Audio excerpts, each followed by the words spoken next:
Friends, welcome to my channel. আমি তোমাদের চলে এসেছি একটা নতুন ব্লগ নিয়ে। বন্ধুরা, আই হোপ তোমরা সবাই ভালো আছে আর আমিও ভালো আছি। আর তোমাদেরকে নিয়ে শুরু করছি আমার এই সুন্দর মনোরম ব্লগটা। তোমরা যে যেখান থেকে ভালো পাচ্ছ আমার ব্লগটা দেখছো আর কি, সবাইকে অনেক অনেক ভালোবাসার বন্ধু।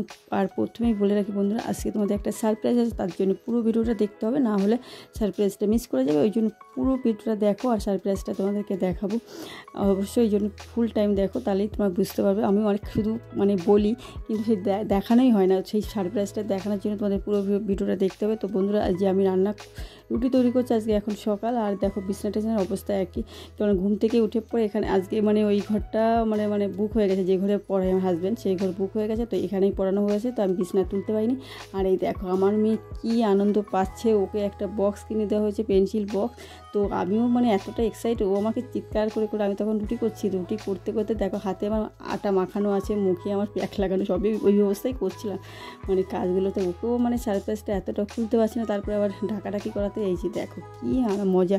আর সন্তানের খুশি আনন্দ যাই বলো, সে মার যে কতটা হ্যাপি হয়, শান্তি পায়, সেটা মাই বোঝে। এগুলো সব তো অনুভবের ব্যাপার, এগুলো সব ফিলিংসের ব্যাপার, এগুলো ঠিক ভাষায় প্রকাশ করা যায় না। তা ও খুশি হচ্ছে, তার থেকে দ্বিগুণ খুশি আমি হচ্ছে, এমন একটা ব্যাপার থাকে।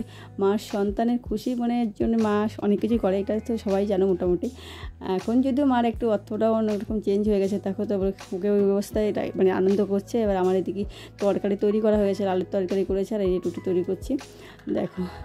তো এর মধ্যে আবার একজন এসছে, তা এখন আবার যাবো সেখানে একটু বলছি ঘরে কাজের কাজ হচ্ছে, রং মিস্ত্রি এসছে, তো তার সঙ্গে একটু কথা বলতে, এই রুটি করতে করতে আবার গেছি, একটু বসে একটু ছোলো করে দিয়ে যাচ্ছি।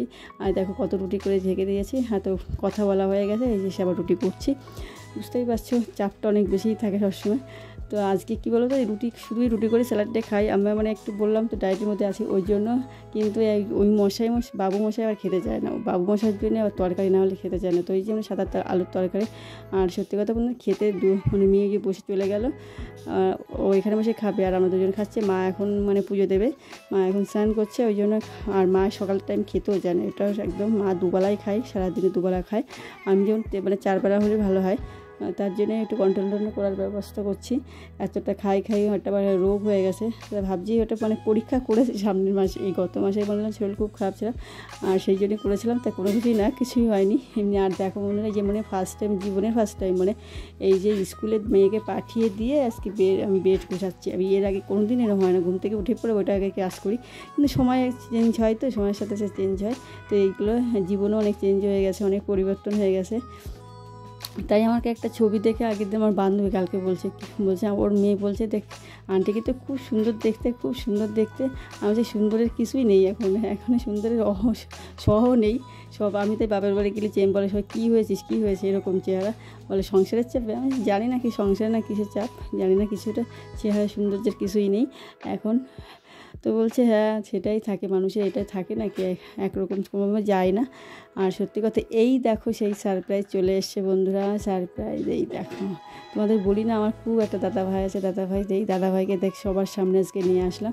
এই যে এখন রাতে মাছ দিয়ে গেছে, আর একটা মাছ পড়ে গেছে, আর ওইটা এখন ধরতে পারছি না, এই আমার এখন পরিষ্কার করতে বুঝতে পারছি। এই দাদাভাইকে তোমাকে দেখিয়ে দিলাম, বলি না খুব ভালোবাসে, খুব ভালোবাসে। দেখো রাত, এই যে লাইট নিয়ে চলে যাচ্ছে, টর্চ নিয়ে, মাছের রাতের বেলা দিয়ে গেল মাছগুলো। এত আমি পড়াচ্ছিলাম, তো ওই বড়ো বউ বলে ডেকে একে গলা ফাটিয়ে দিচ্ছে। তারপরে এই দেখো কতগুলো মাছ দিয়ে গেছে। যার সময় ওদের বলেছিলাম, আমি আর মেয়ে ছেলে বলে কি, মেয়েকে বলছিল জেঠি আজকে চেলা মাছ। আর আমি এত বড় চেলা মাছ সত্যি কথা খেয়েছি ছোটো ছোটো, কিন্তু এত বড় চেলা মাছগুলো এত বড় দেখে মন শান্তি হয়ে গেছিলো, এতটা কী বলবো, খুব খুশি। আর মা কী বলো তো, যে বললাম এই জ্যান্ত মাছগুলো ফ্রিজে রাখলে না, সকালবেলা কাটতে গেলে পুরো পেট গুলে যায়। তো মাছ কী করছে, ওই জন্যই রাতের বেলায় কী করবে, বাইরে তো বসাই যাবে না, মশার জ্বালায় বসতেই পারবে না। তো এইখানে এসে আজকে কেটে নিচ্ছে, বলে কি মাছের পেট গলে যায় সব ভালো মাছগুলো। আর এত সুন্দর মাছগুলো, সত্যি কথা বলছে ফ্রি পাশে এতগুলো মাছ পেয়েছে। আর সত্যি কথা দেখে খাওয়ার থেকে না, দেখতে আর ধরতে যে এত মজা, মাছ ধরেছে যারা যারা জানো, আমি ছোটোবেলায় খুব ধরেছি, তার জন্যই জানি যে মাছ ধরতে খুব মজা, খাওয়ার থেকে ধরাই খুব মজা। আর রাতে এই যে আটা মেখে, আজকে ওটা রাতের ভিডিও, আগের ভিডিও করেছিলাম, সেটাই বললাম।